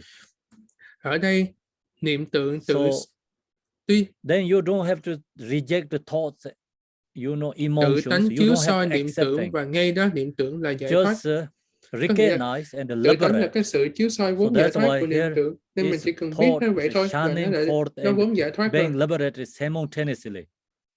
Tự tánh là được cái sự chiếu soi và giải thoát ngay đó. Antidotes are not working. Vì sao ông lại phàn nàn rằng những cái pháp đối trị của ông không có hiệu quả? You know, my practice is not working. Ông không thể nào phàn nàn rằng là I have thoughts, tu hành emotion của comes. tôi không có ý nghĩa, tôi vẫn phiền não, tôi vẫn release vọng that tưởng. and I cannot let go that. Tôi You không thể cannot buông được complain. điều này, không thể phàn nàn như vậy được. When you are in this samadhi meditation, tại vì ngay nơi chân thật tam muội này, emotion have to liberate itself. Phiền não và vọng tưởng vốn giải thoát rồi. To find a solution. Tự nó giải thoát rồi. Mình đâu cần làm gì nữa. So that's why, you know, if you looking solution is incorrect. Nên nếu mà bây giờ when you tìm một cái đối trị thì nó là sai. Transportation, right? You get in the transportation, still you looking through transportation is incorrect, right? You get in the đã lên cái xe buýt rồi, nhưng mà vẫn canh có mấy giờ xe buýt tới rước mình. Đó là vô lý, mình đã trên xe buýt rồi. Nó là nghĩ như vậy. Like you know, okay, you have to look airplane, still you looking, then máy bay, it's incorrect. Vâng. Đã lên rồi mà mình vẫn còn tìm, vẫn còn in chờ. That case, you just be in that natural state. You recognize you are in the bus. You recognize you are in the train. You know, you don't have to look to train and the bus. Dụ lên xe rồi thì không cần phải tìm xe nữa. States, in this case, when thoughts, emotions arise, you just recognize and it is liberate itself. You don't have to find any other solutions. Đối trị nữa, nhận được chân thật như vậy là xong xuôi, xong chuyện. So how can you complain that antidote are not working? Nên làm sao This is a awareness of a person exactly. Rồi, đoạn tiếp theo nói rằng là so how can you complain that you do not know it? Ngay cái hiện tiền này là giác tánh. This is awareness of a person exactly. Ngay đây là giác tánh. Present mind is called Naropa. Thì cái tâm ngay đây you can complain that you do not know it. Ngay chỗ này không thêm không bớt, tâm mình là gì? Recognize our present mind. Thì làm sao ông lại phàn nàn rằng là ông không biết được tánh mình, ông không biết được tâm mình có là cái gì khác ngoài điều này đâu. Next, Emaho. No. Lý mới giải thích rằng Emaho này các tâm tử khéo lắng nghe. Listen with respect. He said again, listen to this teaching. Once Uma is like các tâm tử hãy lắng nghe giáo lý này. Empty space. Tâm mình là the chân mind is không một vật. Empty, you know, same as the space. Như bầu trời. So see whether that is so or not, or your fortunate sons. You just check yourself. Hãy tự mình quán when xem you có meditate, đúng như vậy không? Này các tâm tử. You are in the, you know, the samadhi meditation or in the natural ripa, then you recognize your mind is the same as space. Thì mình thấy được no tâm mình như hư không? So that's you can get your own experience when you meditate. Thì mình sẽ thực sự cảm Look nhận được điều này. straight at your own mind with Nhìn that thẳng vào tâm approach. mình bằng phép rằng That there is nothing to be look at and let go into West awareness. They know how it is. nhìn thẳng vào tâm mình, tức là nhìn không thêm không bớt, nhìn như thực để biết được cái thực So tánh của tâm when you mình. looking to your mind, actually nothing you can really see. Khi mà mình nhìn No thẳng vào tâm seeing, mình thì thực no mình chẳng thấy được gì cả, exist, and then be in that không thấy gì state. cả, và That ngay cái is chỗ đó called thì đấy meditation. là thiền. There's nothing Ngay to cái be chỗ nhìn looked đó là at thiền. and let go into Không có gì để thấy. West awareness. See, Là đây nói rằng là nhìn they thẳng know vào tâm it mình is. với phép nhìn là không có gì để nhìn. Buông xả Then it ngay is nơi not bình đẳng đó, only ngay nơi an decided nhiên đó, on ngay cái chỗ as an nhiên empty. không có gì So để nhìn đó. natural mind is not Tánh là only như vậy. emptiness, for it is sitting Nhìn ở cái tiếp theo nói rằng tấm này không phải to là be hư self-knowing không wisdom. chết, tại vì nó là giác trí Pro-modal tự giác, luminas. vốn sẵn quang minh. It is a self-arising, Nó self-illumination là like the sun's essence. tự chiếu soi, tự hiện tiền như bản chất của mặt trời. Not nothingness, same as the Tâm này sun's không phải là essence, hư không chết. luminas. To see whether that is so or not, to look để biết được có phải thực tâm là như vậy không thôi. And let go in the Như West vậy hay không? Hãy nhìn thẳng vào tâm mình. Ngay cái chỗ nhìn đó buông xuôi bình đẳng. So, vô tận vô biên. Đó là something wrong. Mình sẽ biết được.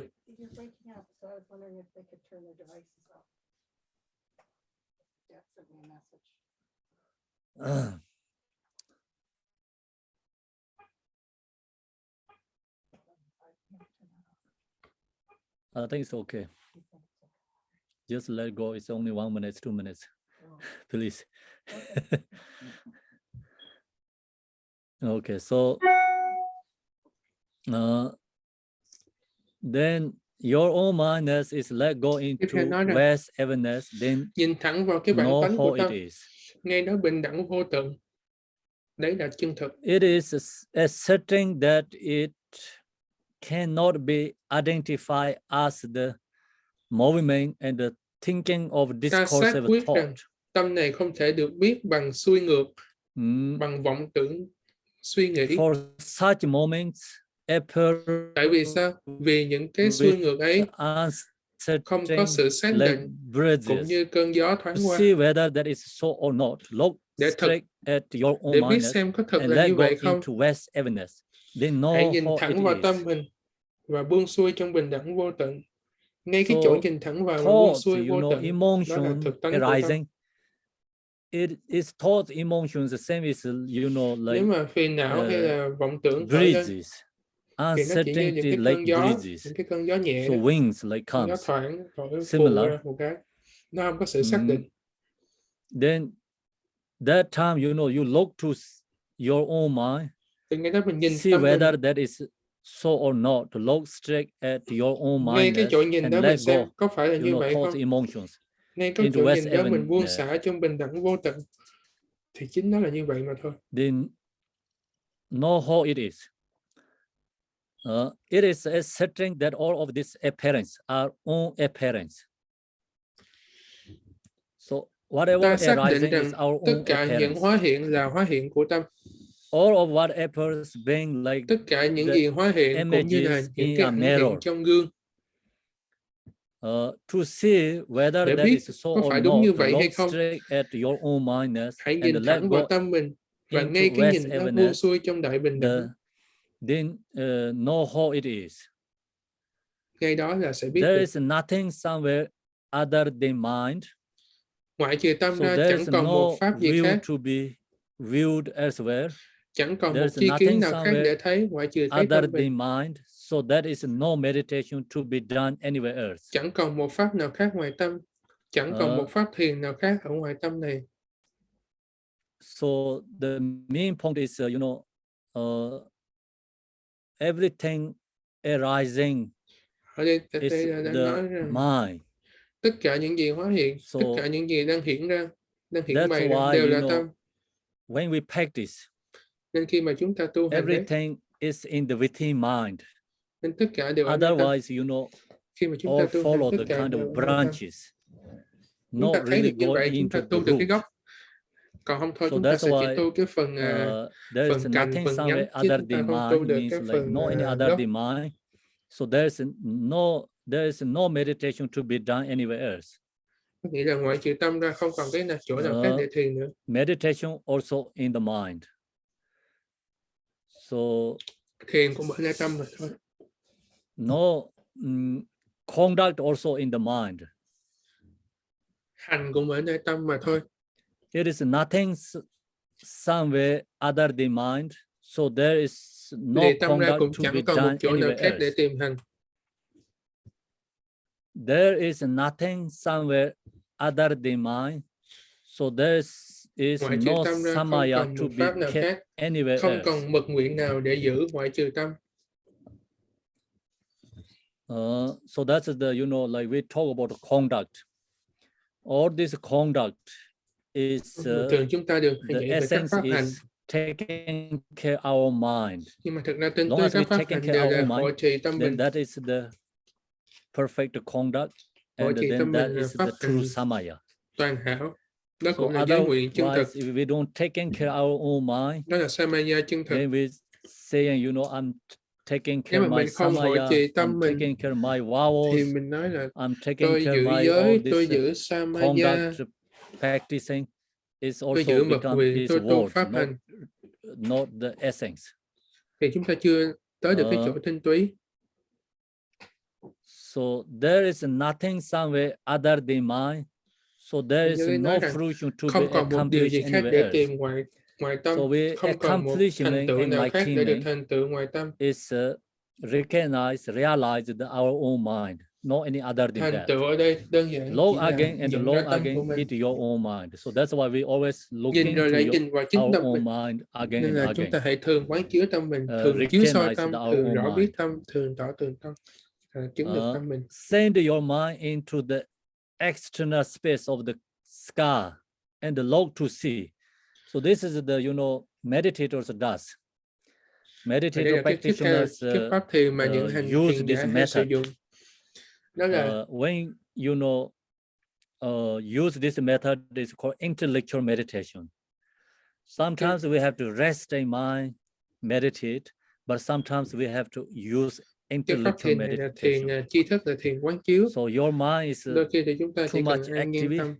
then Nhưng you mà have khi to mà tâm use ta this quá nhiều cuồng lại thì chúng ta cần những cái pháp quán chiếu này. And sometimes also you too much sluggish, fogginess, you have to use this intellectual meditation. Generally, we have to be in the resting mind meditation. Về lý chung thì sometimes chúng we ta have chỉ to cần use an nhiên this tâm method. là đủ. Nhưng đôi khi chúng ta So cần when những we cái use phương this pháp, method, thì cái phương pháp này send là gì? your mind into the Là chúng external ta space of the sky, means like your mind send to sky, like same as shoot the arrow. Khi mà chúng ta bắn cái And tâm mình then vào bầu how trời vô far tận, mind is như going, bắn you một cái know, mũi tên, look to see. thì ngay cái khi tâm ta Is đã vào there bầu trời coming rồi and thì going in my own hãy quán chiếu mindedness? So the xem là mind is really nơi tâm mình going có there đến in và the đi hay sky không. or coming back or going there. We have to look to mind, coming and going in my own mindedness. Xem tâm mình có đến hay đi hay không. So that means like you sending and you cannot really send anything. Bây giờ mình nhìn vào Coming bầu means trời, nothing is mình bắn tâm coming, mình vào bầu going, you trời. know, like Rồi mình coi tâm mình có còn đến hay the đi hay truth không. is like Thật ra tâm mình vốn you có đến cannot hay đi send, hay you không. cannot coming anything there. Mình Because sẽ nhận mind ra is là not không hề exist. có chỗ đến. Vì sao? Vì tâm vốn không có thật. Your own mindedness. So là you have to investigate.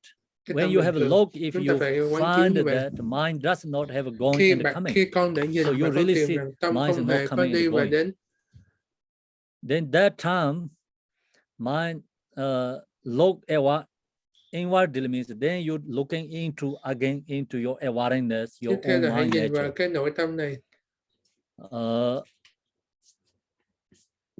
So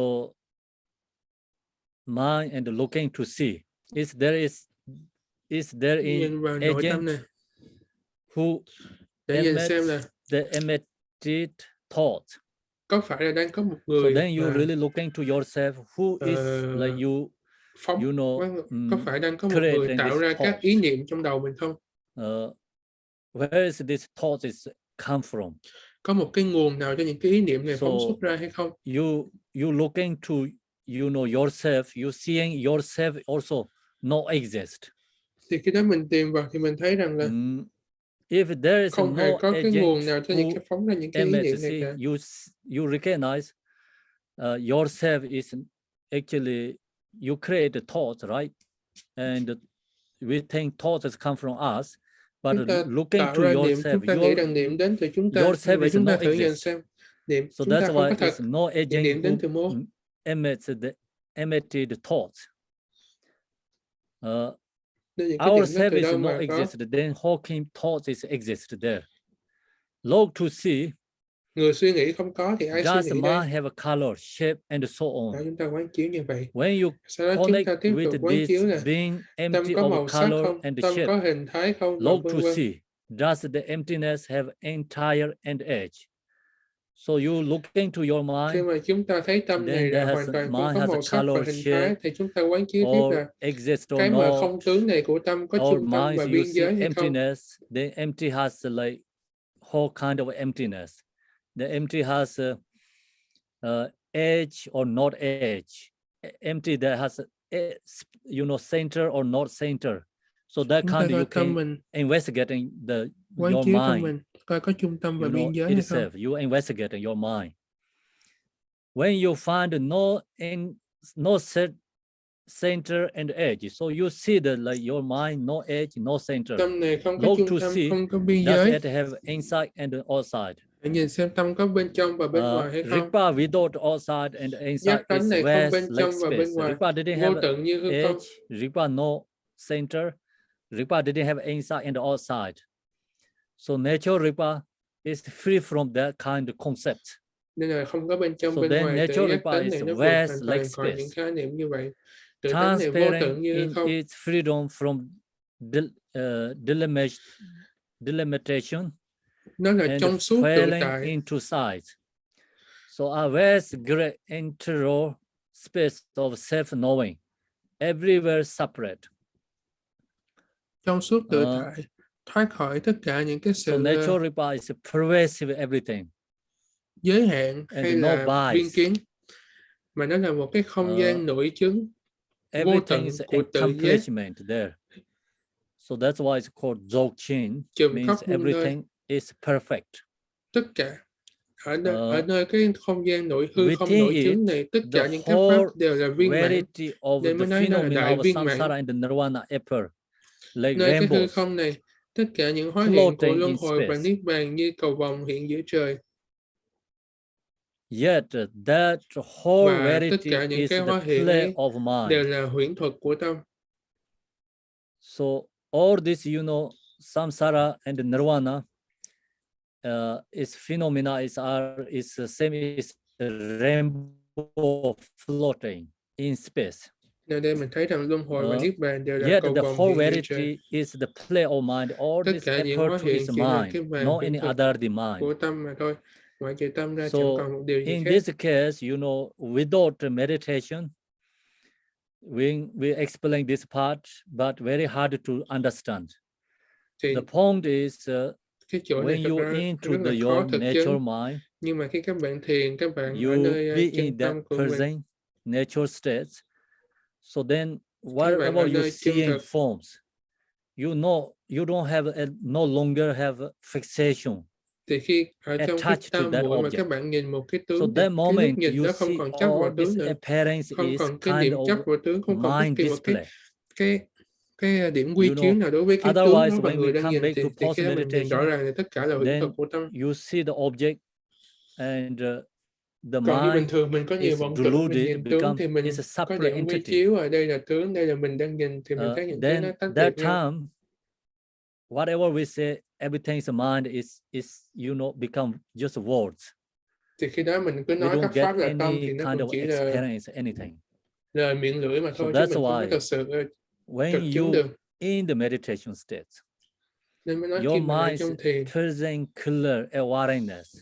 thì tâm mình hiện rõ no ràng tỏ thought. tường, không có niệm tưởng. Sometimes you can be that state. You know, if you go Đôi like khi longer, có những khoảnh khắc the mình ở trong mind được cái really giác tánh came into natural vô state. niệm tỏ tường như The vậy. moment, whatever appear, all these forms, it's you really see is not exist.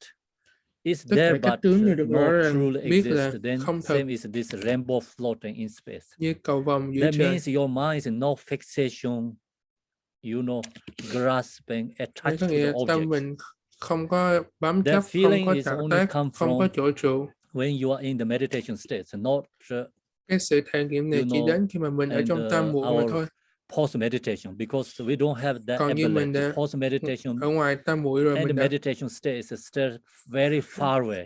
ra khỏi thiền rồi thì rất là The khó, realizer tại vì chúng means ta chưa post được tới cái meditation, mức đó. meditation is become one. Chứng tới cái mức mà Not thiền và separate. hậu thiền đều là một á, thì So the ta chưa practitioner tới mức means đó. post meditation states become close each other, very close already. Nhưng So mà khi then chúng ta that tu time hành được đại viên mãn, experience mà is chứng được như vậy different. thì cái thiền và hậu thiền của chúng ta, In cái sự khác our biệt nó đã case, gần, đã rất là ít rồi. beginners, Hai cảnh giới này đã rất là gần nhau rồi. so you Thế practice chúng ta sẽ thấy meditate. rõ ràng những cái điểm mà Maybe được we nhận ở don't đây. get like 10 minutes, 5 minutes. I mean the 10 Khi mà minutes, chúng 20 ta minutes thiền đó, meditation, that experience.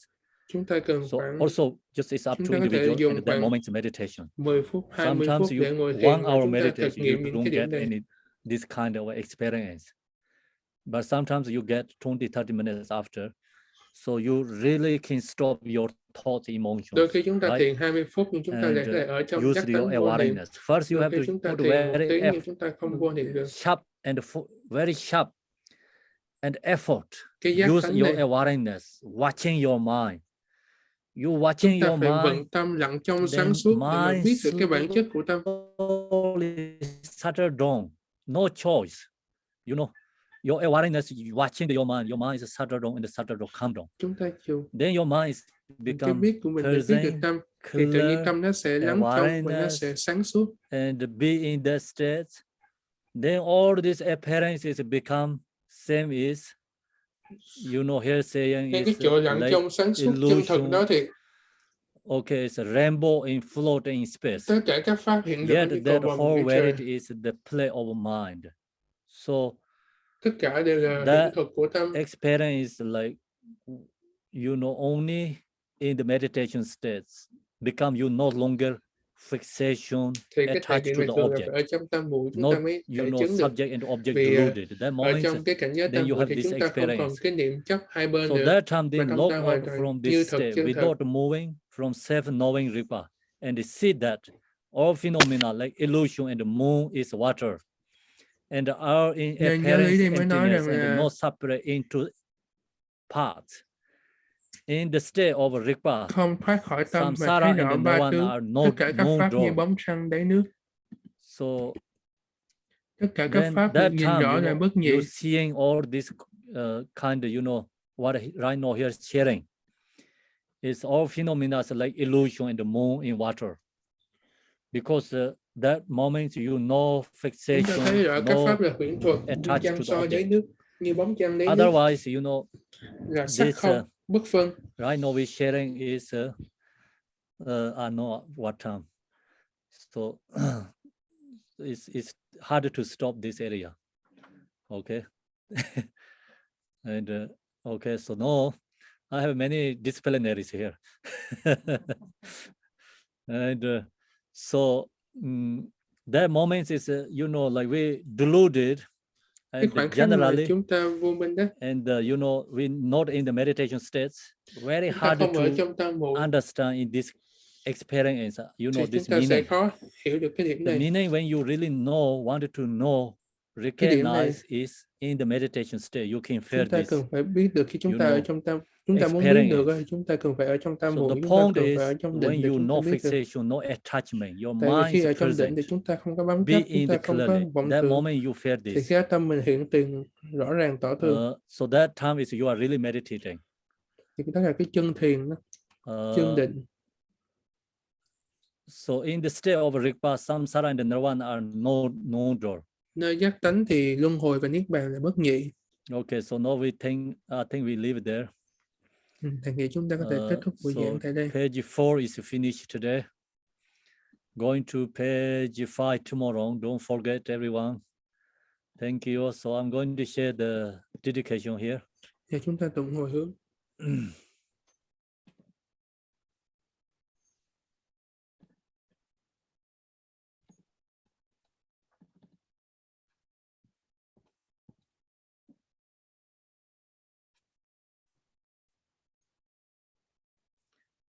Short dedication.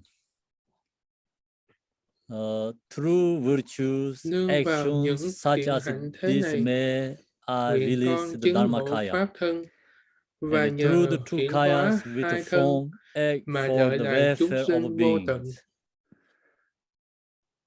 Đơn song gewe chika ngonda se zuka nije rodon se par jo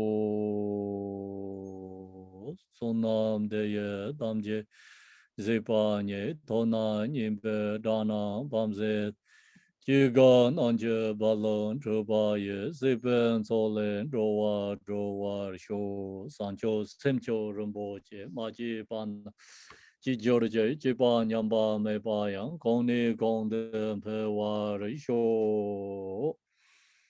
Thank you everyone. Kashi Delex, see you afternoon if you have time. So we have a Yamitaka teaching in the practice afternoon. And I don't know your time, so you will be everywhere. We can say only Vancouver, Canada time is 4 o'clock, 4 p.m. So that's you have to know. I think same as the California time, right? Okay, so California time, 3 p.m. 4 p.m. 4 p.m. Rashi Dalai. Thầy gửi lời cảm ơn tới tất cả mọi người. Chúc mọi người cát tường. Thank you very much, Rinpoche. Thank you. Thank you everyone.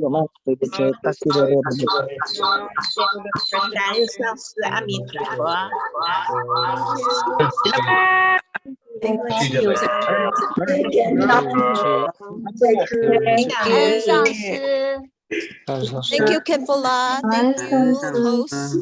Thank you, the translators, Long and Shrap. Long life. 阿弥陀佛，上师感恩上师。 Thank you, Khenpo. Thank you, translator. Thank you, organizer. 感恩上师，咱们上师。